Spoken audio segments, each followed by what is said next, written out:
5 or 6. I was cast as the son of Pinkerton and Butterfly in the opera Madame Butterfly. Oh gosh. I'm like little 6-year-old blonde-haired kid, and it was at the Queen Elizabeth Theatre in Vancouver, which is like a 1900-seat theater. So I spent, 4 or 5 weeks being screamed at for 2.5 hours by this huge Italian soprano opera singer. And apparently that was good for me. Apparently I liked that. That's what got me into acting. I guess I was thinking, wow, if all of acting is like this, where you have this huge Italian opera singer screaming at you every night, and then everyone's like, that was amazing! That was great! And I was like, great, I'll take more of that.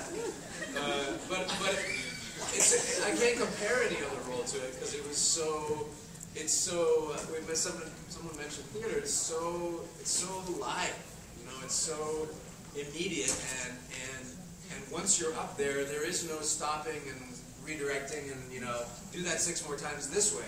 It's like, once you're there, you're there. And the great thing about theater is, just like at this panel, if you're here, you're here. If you weren't here, you weren't here. You didn't see it. And it never happens again the same way. And there's something about that that really just kind of caught me. So, it's tough to compare any other job to your first job, because, it's like the first time you do it. It's always the newest, the freshest. So that's the one that always comes to mind for me. I think for me, I was going to say, you mentioned the childhood. I was going to say my first was my first kabuki play, because it was just so different, so out there, so odd, but suited me so well. And I never would have thought that, 20 plus years later, I'd still be working on it. But I think really the first one was, I grew up in rural North Texas, and we didn't have any theater. I had no exposure to theater, but I loved stories. I loved telling stories. I loved telling stories with my friends. I kind of like bossing them around, really. And I was to be the king, and I would make everybody else do all these other things. So I think my favorite one was just starting it out, just making it up, not realizing that there was something called theater. That was to come later. I just had, my only options were the rodeo or the rodeo, and I was not a rodeo kid. I was kind of lost out there in the country. But, that's where I got turned on. And then growing up, going into Dallas, the big city, growing up, going to see like a puppet show at the Six Flags Park, then I just got turned on even more and more and more. So, I grew up wanting to work for Disney and be the guy to operate all these little things. I like being inside a costume or, manipulating strings. I like acting through something else. So I think that's why voice work appeals to me, because you don't have to necessarily be singing. You can express yourself just through your voice, and as if the animated image were the puppet that you were bringing to life. That's how I look at it. So. Let's see. As far as anime goes, they're like your children. It's hard to pick one that's favorite. Like, it'll hurt the other one's feelings.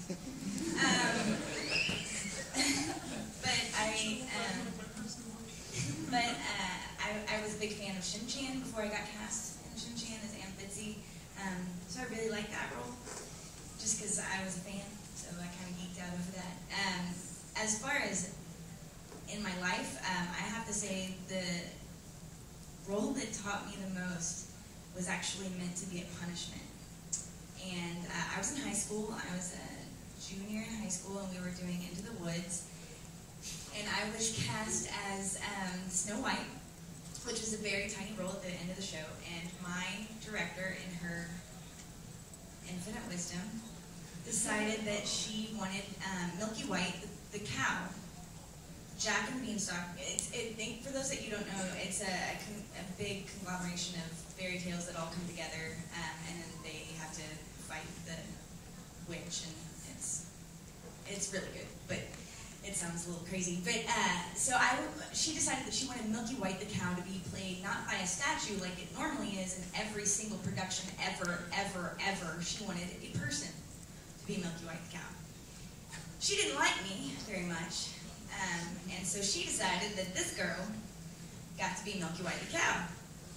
So I was devastated just beside myself. I couldn't believe that I was going to have to play a cow, which had no lines, of course, because it's a cow.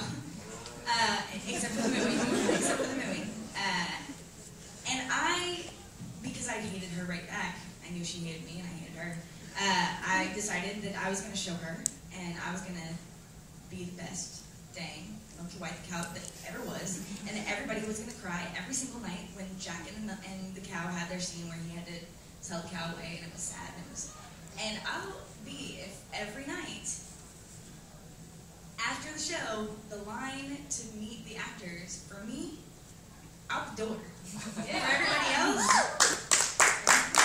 family, friends.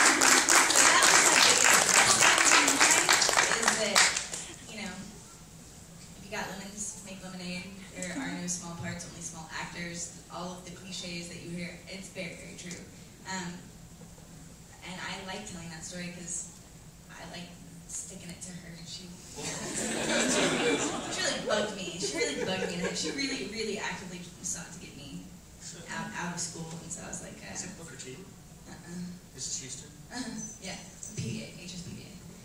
So, and it's what's funny now is I get asked to go be a guest speaker at my school oftentimes, and she is still a director there, and she still tells that story as if it were her brilliant idea to bring me to the forefront of acting and to make me like this fabulous actor.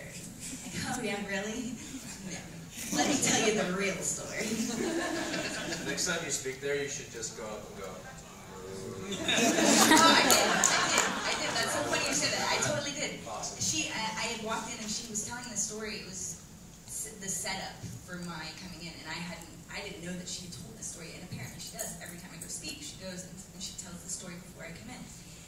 And I just happened to walk in early that day, and she's finishing the story, and I recognize the story. I'm like, and so that she was like, and ladies and gentlemen, Carla Mosher, and I came, and then I walked up to Awesome. But that's my favorite role, just because it's so weird and random and odd. I've done some really cool roles, but that was Milky White. the question.